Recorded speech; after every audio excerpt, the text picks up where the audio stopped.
बड़ी खबर आ चुकी है। ब्रेकिंग न्यूज हम आपको देने जा रहे हैं। शूरा ने आयतुल्ला खामनई के साहबजादे सैयद मुज्तबा खामनई को ईरान का नया सुप्रीम लीडर मुंतखब कर लिया है। हम आपको बड़ी खबर से आगाह कर रहे हैं। ईरान ने एक न्यूक्लियर मिसाइल टेस्ट भी कामयाबी से कर लिया है। अब ईरान भी एक न्यूक्लियर सलाहियत रखने वाला मुल्क बन चुका है। आलम के लिए एक बड़ी फतह। अब सारा आलम ईरान का बदला देखेगा, यह कहना है ईरान के नए सुप्रीम लीडर का। वो ये कहते हैं कि ईरानी मिसाइल हमले में कतर में अमेरिका का जदीद तरीन रडार सिस्टम भी तबाह किया है। ये महंगा तरीन अर्ली वार्निंग सिस्टम कतर में अमेरिकी अल अदीद एयरबेस पर नस्ब था। अमेरिकी रडार सिस्टम की मालियत तकरीबन 1 अरब 10 करोड़ डॉलर बताई जाती है। ये रडार 5000 किलोमीटर के वसी रकबे पर निगरानी की सलाहियत रखता था।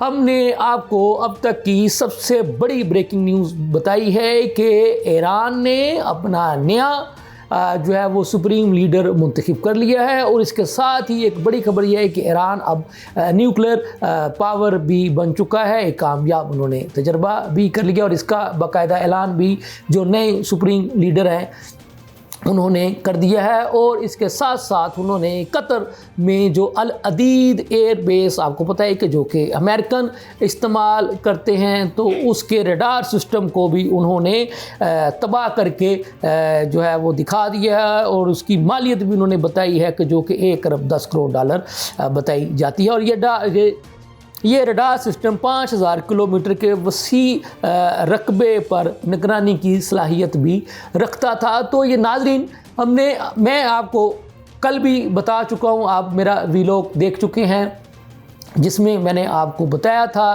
कि ईरान अल्लाह ताला के फजल करम से ये जंग जीत चुका है। और ईरान ने अमेरिका और इसराइल का जो नुकसान किया है वो मैंने आपको कल भी कहा था, आज फिर ये कह रहा हूँ कि जैसे जैसे ये दिन आगे बढ़ते चले जाएंगे तो आपको पता चलेगा कि ईरान ने अमेरिका और इसराइल का कितना नुकसान किया है। अब जैसा कि मैं आपको अल अदीद एयरबेस जो कि कतर में था अमेरिका के ज़ेर इस्तेमाल, उसकी भी नुकसान की जो खबर है वो आपको बताई है। मैंने आपको यही बताया है कि ईरान के पास इस कदर जो है वो टेक्नोलॉजी है कि जैसे मैंने आपको कल बताया था कि अभी तो उन्होंने कहा कि अभी तो हमने उसका इस्तेमाल किया ही नहीं है, तो लग पता जाएगा। अभी तो वो कहते हैं ना कि अभी तो इब्तदा है।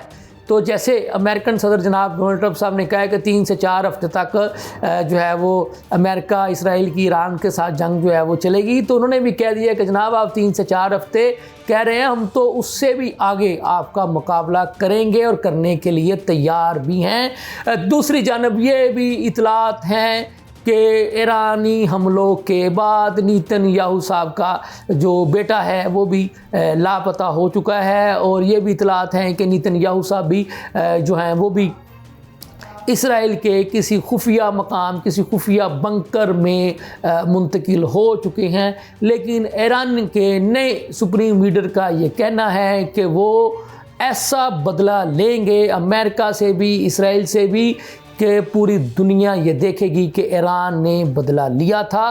तो हमने आपको ये बताया कि अब ये बात, ये जंग, ये इशू यहाँ पर ही ख़त्म नहीं होगा। हमने आपको ये भी बता दिया था कि जब ईरान ने ये वाज़े कर दिया है कि जिस मुल्क ने भी अपने एयर बेसिस जो है वो अमेरिका या इसराइल को इस्तेमाल करने के लिए दिए हैं, तो ईरान उनको भी निशाना बनाएगा और ईरान उनको मुसलसल निशाना बना भी रहा है। आपने देखा कि दुबई में अमेरिका का ज़ेर इस्तेमाल सफारतखाना हो, कतर में अमेरिका के ज़ेर इस्तेमाल एयर बेसिस हो, या कुवैत हो, बहरीन हो, या इसके अलावा भी और ममालिक हों, तो वहाँ पर जो है वो टारगेटेड जो है वो हमले ईरान ने किए हैं।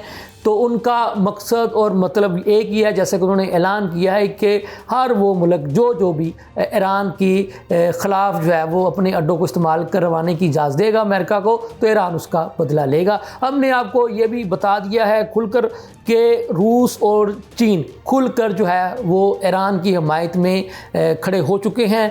पाकिस्तान भी एलानिया दुनिया आपको पता है कि ईरान के साथ खड़ा है। पाकिस्तान ने भी इसकी भरपूर मजम्मत की, यानी आयतुल्लाह खामनेई की शहादत के वाक़या की, और ईरान पर जो अमेरिका और इसराइल ने जो हमला किया उसकी भी मजम्मत की। और पाकिस्तान ने तो ये भी वाज़ेह कर दिया कि हमने तो इससे पहले भी सालिस का रोल अदा किया था, अब भी हम सालिसी का रोल जो है वो अदा कर रहे थे, लेकिन अमेरिका और इसराइल ने जल्दबाजी से मुजाहरा किया, जिसकी वजह से फिर आपको पता है कि जब जंग होती है, किसी पर आप हमला करते हैं, तो फिर वो भी अपने दिफा का हक महफूज रखते हैं, और फिर जंगों में फिर नुकसानात फिर दो तरफा ही होते हैं, कभी एक तरफा नुकसान नहीं होता।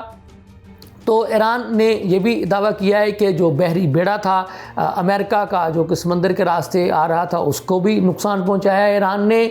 और जैसे मैं आपको बता रहा हूं कि जिस भी रास्तों से या मकामात से अमेरिका और इसराइल ने ईरान पर हमले करने की कोशिश की थी, तो फिर ईरान ने भी जो जवाब दिया वो मैं आपको बता रहा हूँ, फिर कह रहा हूँ, दावे से कह रहा हूँ कि जैसे जैसे वक्त आगे बढ़ेगा तो फिर आप देखेंगे कि जनाब ईरान ने जिस कदर बड़े नुकसानात किए इस या अमेरिका के और इसराइल के, तो फिर वो जो खबरें जब कभी भी आएंगी तो फिर वो शायद सुर्खियों में लिखा जाएगा कि ईरान ने भी जैसे कहा था वो उसने कर दिखाया। इसके साथ ही मुझे इजाज़त दीजिए। अल्लाह हाफ़िज़।